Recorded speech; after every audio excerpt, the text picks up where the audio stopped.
ಪುಟಾಣಿಗಳ ಜೀವದ ಜೊತೆ ಆಟ ಆಡ್ತಾ ಇದೆಯಾ ಆಹಾರ ಇಲಾಖೆ?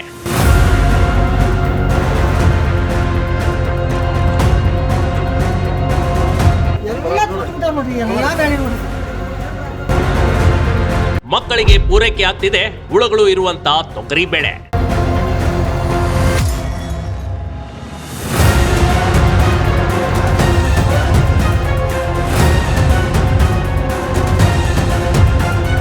ಇದನ್ನೊಮ್ಮೆ ನೋಡಿ, ಆಹಾರ ಇಲಾಖೆಯವರೇ ಕಣ್ಣು ಬಿಟ್ಟು ನೋಡಿ. ಮಕ್ಕಳಿಗೆ ಇಂತ ಹುಳುಗಳು ಇರುವಂತ ತೊಗರಿ ಬೇಳೆಯನ್ನ ಪ್ರತಿಯೊಂದು ಶಾಲೆಗೆ ಪೂರೈಕೆ ಮಾಡ್ತಿದ್ದಾರೆ. ಈ ತೊಗರಿ ಬೇಳೆ ಜಾನುವಾರು ಸಹ ಮುಟ್ಟೋದಿಲ್ಲ ಕಣ್ರಿ. ಅಂತದ್ರಲ್ಲಿ ಪುಟಾಣಿಗಳ ಊಟಕ್ಕೂ ಕನ್ನ ಹಾಕ್ತಿರೋ ಈ ಅಧಿಕಾರಿಗಳಿಗೆ ಏನ್ ಹೇಳ್ಬೇಕು ಅಂತ ನೀವೇ ನೋಡಿ.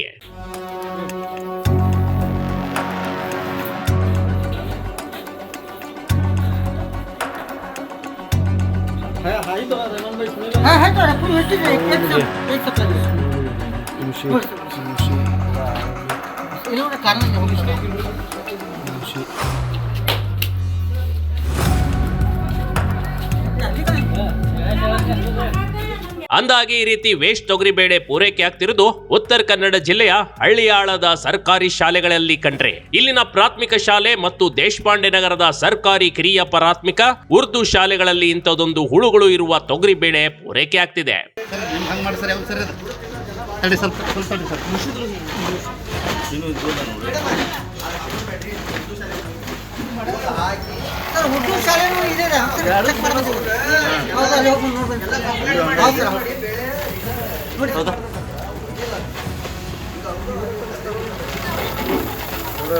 ಅಲ್ರಿ, ತಮ್ಮ ಮಕ್ಕಳಿಗಾದ್ರೆ ಒಳ್ಳೆಯ ಆಹಾರ, ಅದೇ ಬೇರೆಯವರ ಮಕ್ಕಳು ಅದರಲ್ಲೂ ಸರ್ಕಾರಿ ಶಾಲೆಗಳಲ್ಲಿ ಕಲಿಯುತ್ತಿರುವ ಬಡ ಮಕ್ಕಳ ಜೊತೆ ಈ ರೀತಿ ನಡೆದುಕೊಳ್ತಿರೋದು ಖೇದಕರ ಸಂಗತಿ. ಆದ್ರೆ ಇಲ್ಲಿ ಆಹಾರ ಇಲಾಖೆ ಗುಣಮಟ್ಟ ಪರೀಕ್ಷಿಸಿ ಮಕ್ಕಳಿಗೆ ಒಳ್ಳೆಯ ಆಹಾರ ಕಳಿಸಿಕೊಡ್ಬೇಕು. ಆದ್ರೆ ಇಲ್ಲಿ ಒಳ್ಳೆಯ ಆಹಾರ ದಾಸ್ತಾನು ಕಾಳಸಂತೆಗೆ ಕಳುಹಿಸಿ ಸ್ಟಾಕ್ ತೊಗರಿ ಬೇಳೆಯನ್ನ ಸರ್ಕಾರಿ ಶಾಲೆಗೆ ಕಳಿಸುತ್ತಿರಬೇಕೆಂಬ ಅನುಮಾನ ಇದೀಗ ಪೋಷಕರು ಮತ್ತು ಶಿಕ್ಷಕರಿಗೆ ಕಾಡೋದಕ್ಕೆ ಆರಂಭವಾಗಿದೆ.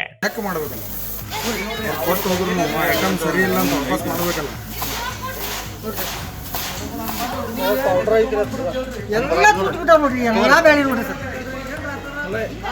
ಸಪ್ಲೈ ಆಗಿದ್ರು ಅವರು ಕಾಂಟ್ರಾಕ್ಟ್ ತಗೊಂಡ ಅವ್ರು ಸಪ್ಲೈ ಇದು ಕೊಡ್ತಾರೆ, ಗೋಡೌನ್ ಕೊಡ್ತಾರೆ. ಇದೇನು ನಮ್ದು ಇಲ್ಲಿ ಸಪ್ಲೈ ಆಗ್ತದೆ. ಇನ್ನು ಈ ಸಂಗತಿ ಪೋಷಕರ ಆಕ್ರೋಶಕ್ಕೂ ಕಾರಣವಾಗಿದೆ. ಈಗಾಗಲೇ ಈ ಬಗ್ಗೆ SDMC ಸಮಿತಿ ಬಗ್ಗೆ ತಹಶೀಲ್ದಾರ್ ಅವರಿಗೆ ದೂರು ನೀಡಲಾಗಿದೆ. ಹಳ್ಳಿಯಾಳದ ಪ್ರತಿಯೊಂದು ದಾಸ್ತಾನು ಕೇಂದ್ರ ಮತ್ತು ಶಾಲೆಗಳಲ್ಲಿ ಭೇಟಿ ನೀಡಿ ಪರೀಕ್ಷೆ ಮಾಡುವಂತೆ ಸಾರ್ವಜನಿಕರು ಒತ್ತಾಯಿಸಿದ್ದಾರೆ.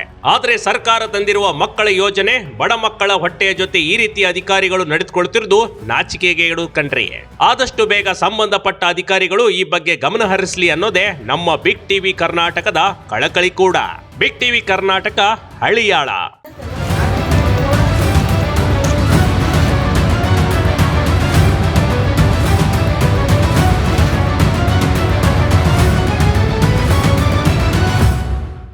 ಬಿಗ್ ಟಿವಿ ಕರ್ನಾಟಕ ಯೂಟ್ಯೂಬ್ ಚಾನಲ್ಗೆ ಈಗಲೇ ಸಬ್ಸ್ಕ್ರೈಬ್ ಮಾಡಿ. ಧನ್ಯವಾದಗಳು.